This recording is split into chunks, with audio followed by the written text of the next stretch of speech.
Assalamualaikum warahmatullahi wabarakatuh. Halo semuanya, perkenalkan kami dari kelompok 1 akan mempresentasikan hasil diskusi kami yang berjudul Indikator Kematangan Beragama dan Manifestasinya dalam Perilaku Keagamaan. Selamat menyaksikan. Pengertian kematangan beragama. Menurut Alport 1953, kematangan beragama adalah watak keberagamaan yang terbentuk melalui pengalaman. Pengalaman-pengalaman itu sendiri akan terbentuk respon terhadap objek atau stimulus yang diterimanya berupa konsep dan prinsip. Untuk mencapai kematangan beragama tersendiri, idealnya bukanlah suatu usaha yang mudah, seperti layaknya membalikan telapak tangan.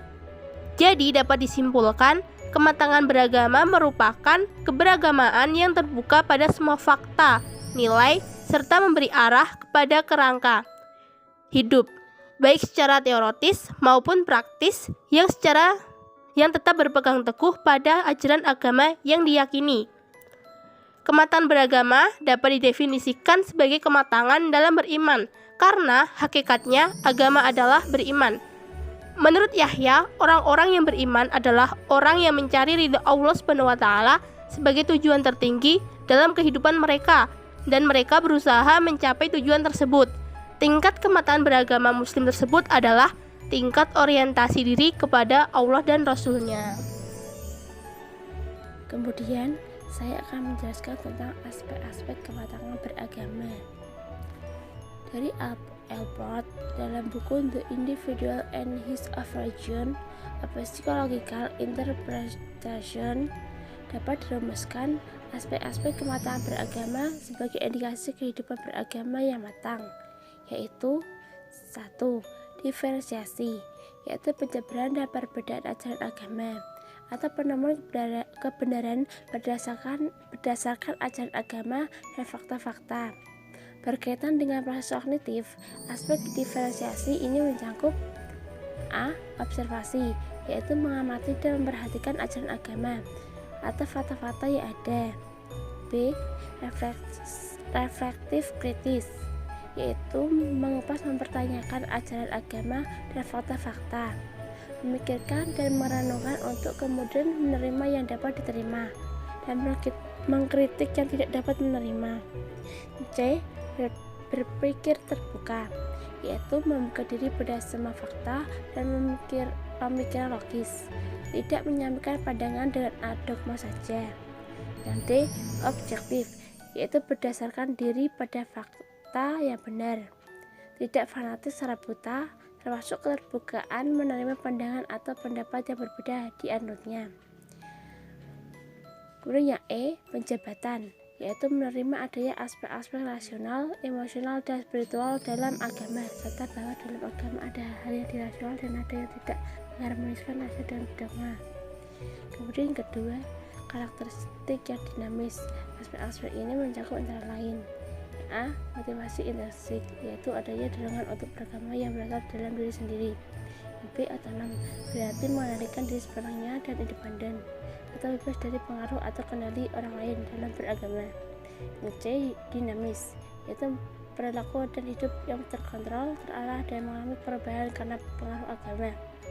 Yang ketiga, komprehensi integral, yaitu adanya pemahaman dan penerapan agama yang menyeluruh dalam kehidupan sehari-hari. Aspek ini mencakup antara lain: A. Keluasan dan integral, meliputi agama dan menyatu dengan semua aspek dalam hidup, termasuk aspek-aspek sosial, ekonomi, budaya, kesenian, ilmu pengetahuan, dan sebagainya. Yang B. Universal, yaitu menjadikan kebenaran berlaku di mana saja dan bagi siapa saja. Kemudian yang keempat, konsistensi moral, yaitu keselarasan tingkah laku dengan nilai moral secara konsisten. Kemudian kelima, heuristik, berarti selalu berkembang adanya kepercayaan diyakini sementara sampai biasa dikonfirmasikan atau membantu kepercayaan yang lebih valid. Aspek ini mencakup antara lain: A. Menyadari keterbatasannya dalam beragama, dan yang B. Selalu berusaha meningkatkan pemahaman dan kepenghayatan dalam beragama. Oke, selanjutnya adalah ciri-ciri kematangan beragama. Berdasarkan sumber yang kami dapat, menurut penelitian Alport, bahwa ada 6 ciri-ciri sentimen beragama yang matang, yaitu adanya diferensiasi, dinamis, produktif, komprehensif, integral, dan keikhlasan dalam pengabdian kepada Tuhan. Berdasarkan pendapat tersebut, maka dapat dikembangkan bahwa karakteristik orang yang telah matang jiwa beragamanya adalah jika seseorang memiliki 6 kriteria, yaitu yang pertama, diferensiasi yang baik. Individu mempunyai kemampuan melakukan diferensiasi yang baik sehingga akan bersikap dan berperilaku terhadap agama secara objektif, kritis, reflektif, tidak dogmatik, observatif, dan serta tidak fanatik secara terbuka. Seorang yang memiliki kehidupan keagamaan yang terdiferensiasi adalah dia yang mampu menempatkan rasio sebagai salah satu bagian dari kehidupan beragama selain dari segi sosial, spiritual, maupun emosional. Pandangannya tentang agama itu akan menjadi lebih kompleks dan realistis. Sedangkan seorang yang tidak mampu membedakan perasaan keagamaannya akan serta-merta menerima semua yang didapatkan dari agamanya tanpa pertimbangan ilmu yang mendalam. Semua ajaran agama akan selalu dianggap selalu benar gitu ya, dan sempurna begitu saja tanpa ada keinginan untuk menggali informasi lain yang dapat mengokohkan keyakinannya tentang kebenaran ajaran-ajaran agamanya. Jika seseorang tidak menjadikan pengamatan serta refleksi objektifnya sebagai kebiasaan yang harus selalu diutamakan, maka penerimanya terhadap agamanya seringkali akan memunculkan fanatisme seperti itu. Jadi diferensiasi dalam keagamaan di sini itu berarti sikap dan perilaku keagamaan yang observatif, kritis, reflektif, berpikiran terbuka dan objektif dengan tetap memperhatikan bahwa kebebasan mengkritisi ajaran agama itu dibatasi oleh aspek mana yang memang luwes, memang tepat, serta dapat dikolaborasi oleh manusia, dan mana aspek-aspek yang tetap abadi dan konsisten untuk dijalankan tanpa adanya kebolehan dimodifikasi sedemikian rupa seperti itu. Karakteristik yang kedua yaitu berkarakter dinamis. Dalam diri individu yang berkarakter dinamis, agama telah mampu mengontrol dan mengarahkan motif-motif dan aktivitasnya. Aktivitas keagamaan yang dilaksanakan semuanya demi kepentingan agama itu sendiri. Jadi karakter dinamis ini di dalamnya meliputi motivasi intrinsik, otonom, dan independen dalam kehidupan beragama. Jadi kesimpulannya, orang yang matang beragamanya adalah yang menjadikan agamanya sebagai motivasi intrinsik pada semua sesi kehidupannya. Seperti itu. Lalu lanjut karakteristik yang ketiga yaitu konsistensi moral. Kematangan beragama ditandai dengan konsistensi individu pada konsekuensi moral yang dimiliki dengan ditandai oleh keselarasan antara tingkah laku dengan nilai moral. Kepercayaan tentang agama yang intens itu akan mampu mengubah atau mentransformasikan tingkah laku.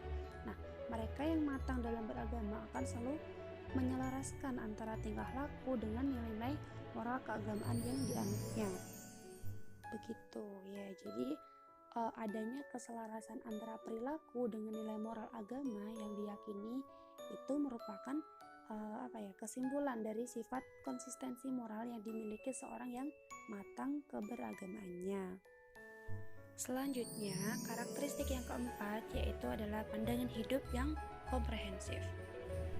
Kepribadian yang matang memiliki filsafat hidup yang utuh dan komprehensif tentunya. Keanekaragaman kehidupan dunia harus diarahkan pada keteraturan. Keteraturan ini berasal dari analisis terhadap fakta yang ternyata mempunyai hubungan satu dengan yang lain. Fakta yang perlu dicari kaidahnya itu bukan hanya benda materi ya, tetapi keteraturan itu meliputi pula alam perasaan, pemikiran, motivasi, norma, nilai-nilai kemasyarakatan, dan nilai-nilai kehidupan rohaniah. Manusia memerlukan tentunya memerlukan pegangan agar dapat menentukan pilihan tingkah lakunya secara pasti. Bagi orang yang matang beragamanya, maka memahami dan melakukan agama tidak sekedar bersifat formalitas, tetapi berusaha memahami dan melaksanakan agama secara logika, perasaan, dan tindakan, bahkan memasuki wilayah agama secara utuh. Seperti itu. Lalu karakteristik yang kelima yaitu ada pandangan hidup yang integral. Keberagaman yang matang akan mampu mengintegrasikan atau menyatukan agama dengan segenap aspek lain dalam kehidupannya, termasuk ilmu pengetahuan gitu. Ilmu pengetahuan yang di dalamnya. Dan yang terakhir adalah heuristik. Ciri heuristik dari kematangan beragama berarti individu akan menyadari keterbatasannya dalam beragama serta selalu berusaha untuk meningkatkan pemahaman dan penghayatannya dalam beragama. Orang yang matang dalam keberagamannya akan selalu sadar ya dengan keterbatasan dirinya terhadap penerapan nilai-nilai agama dalam kehidupannya. Nah, jadi sehingga ia secara aktif akan selalu progresif meningkatkan penghayatan dan pengamalannya di dalam beragama. Seperti itu. Nah, jadi kesimpulan dari uraian mengenai ciri-ciri orang yang memiliki kematangan beragama ialah orang-orang yang dalam setiap sisi kehidupannya memiliki kemampuan melakukan diferensiasi, berkarakter dinamis, memiliki konsistensi moral, komprehensif, integral, serta heuristik dalam memandang dan menghadapi suatu permasalahan dalam kehidupannya. Selanjutnya saya akan menjelaskan tentang pengertian manifestasi dan kematangan beragama. Kematangan beragama ini adalah watak keberagamaan yang terbentuk melalui pengalaman, yang membentuk respon terhadap objek berupa konsep dan prinsip-prinsip. Seseorang yang memiliki kehidupan beragama yang terdiferensiasi mampu menempatkan rasio sebagai salah satu bagian dari kehidupan beragamanya, selain dari segi emosional, sosial, maupun spiritual. Nah, untuk poin yang terakhir yaitu manifestasi kematangan beragama dalam kehidupan beragama. Dalam pandangan Islam sendiri, manusia itu kan dilahirkan dengan diberikan potensi keberagaman atau fitrah yang artinya suci. Seiring dengan pertumbuhan fisik dan psikis atau mental yang dialami oleh setiap orang dari fase ke fase, maka perkembangan tingkat keberagamaannya pun itu juga berbeda-beda. Selain itu, perbedaan keberagaman itu juga berawal dari perbedaan kedudukan dan derajat, sehingga mempengaruhi pula kehidupan sosial, ekonomi, dan politik mereka. Nah, dalam manifestasinya, dalam kehidupan sehari-hari, perilaku keberagaman itu diukur dari aspek akidah, ibadah, dan akhlak.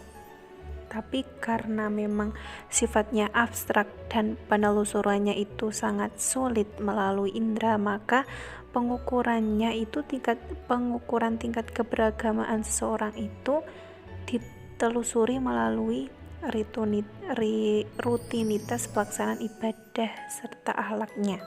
Nah, ada dua manifestasi kematangan beragama, yaitu secara individu dan kelompok. Nah, untuk manifestasi kematangan beragama secara individu itu dapat dibagi menjadi 4 poin. Yang pertama itu agama sebagai sumber nilai dalam menjaga kesusilaan, di mana dalam manifestasi poin yang pertama ini itu menanamkan nilai-nilai bagaimana kita itu bertakwa, bagaimana kita itu memiliki nilai-nilai bagi kehidupan manusia. Nah, dari sinilah dijadikan sebagai acuan dan sekaligus sebagai petunjuk bagi manusia, sehingga agama itu menjadikan acuan seseorang dalam berpikir, bersikap, dan berperilaku, sehingga sejalan dengan keyakinannya. Nah, poin yang kedua yaitu agama sebagai sarana untuk mengatasi frustasi, sehingga dalam konteks ini manusia itu memiliki kebutuhan secara emosional, kebutuhan untuk istirahat, untuk makan, sampai kebutuhan psikis seperti keamanan batin serta rohani. Sehingga tidak jarang seseorang itu pasti sangat berpengaruh terhadap religius atau keagamaan itu sendiri jika ada masalah tentang psikis atau fisiknya berpengaruh seperti itu. Nah, untuk poin yang ketiga yaitu agama sebagai sarana untuk mengatasi ketakutan. Nah, yang dimaksud di sini itu yaitu agama yang dianut itu sebagai sarana untuk mengatasi. Contohnya, ketika kita sering menemukan seseorang mendapatkan musibah, maka ibadahnya semakin meningkat karena meminta kepada Allah supaya masalah yang dihadapinya itu tetap bisa selesai. Jadi fungsi agama di sini itu menemukan jalan keluar atau ketenangan dalam menghadapi masalah. Untuk poin yang keempat, agama sebagai sarana untuk memuaskan keingintahuan. Kita tahu agama itu tidak hanya sebagai sesuatu hal yang fitrah, namun di sini itu juga memberikan teori tersendiri di mana memiliki kesadaran intelektual kognitif, walaupun sejauh kesukaran itu diresapi oleh keinginan eksistensial dan psikologi, di mana keinginan atau kebutuhan manusia itu akan orientasinya dalam kehidupan dapat menempatkan diri secara berarti dan bermakna, sehingga apapun yang menjadi pertanyaan dapat terjawab oleh agama itu sendiri. Nah, untuk yang kedua yaitu manifestasi kematangan beragama secara kelompok itu ada 5 fungsi. Yang pertama itu fungsi edukatif, yaitu menyeluruh, di mana di sini itu mengarahkan bimbingan agar pribadi penganutnya itu menjadi lebih baik tentunya. Nah, untuk yang kedua yaitu fungsi penyelamat, di mana di sini keselamatan itu diajarkan oleh agama. Keselamatan yang diberikan oleh agama itu keselamatan yang meliputi 2 macam, yaitu dunia dan akhirat. Nah, yang ketiga fungsi sebagai perdamaian, di mana di sini itu seseorang yang bersalah atau berdosa itu dapat mencapai kedamaian batin melalui tuntunan agama, yaitu sebagai petunjuk ya. Nah, yang keempat berfungsi sebagai social control. Jadi ajaran agama itu di sini memiliki 2 hal, yaitu secara instansi dan secara dogmatis, di mana secara instansi itu agama merupakan norma yang harus dipatuhi oleh para pengikutnya, sedangkan secara dogmatis atau ajaran punya fungsi kritis yang bersifat profetis atau kenabian. Nah, yang terakhir yaitu fungsi sebagai pemupuk rasa solidaritas, di mana para penganut agama secara psikologis akan merasa memiliki kesamaan dalam satu kesatuan pada iman dan kepercayaan, sehingga membina rasa persaudaraan yang kokoh, sehingga bahkan dapat mengalahkan rasa kebangsaan itu sendiri. Karena kita tahu persaudaraan itu kan ada beberapa macam, ada yang saudara karena ukhuwah Islamiyah, ada yang wasataniyah dan lain sebagainya, seperti itu. Demikianlah pemaparan materi dari kami dari kelompok 1 mohon undur diri dan terima kasih atas segala perhatiannya, dan mohon maaf atas segala kekurangan dan kesalahan baik disengaja maupun tidak sengaja. Bila taufiq wal hidayah, wassalamualaikum warahmatullahi wabarakatuh.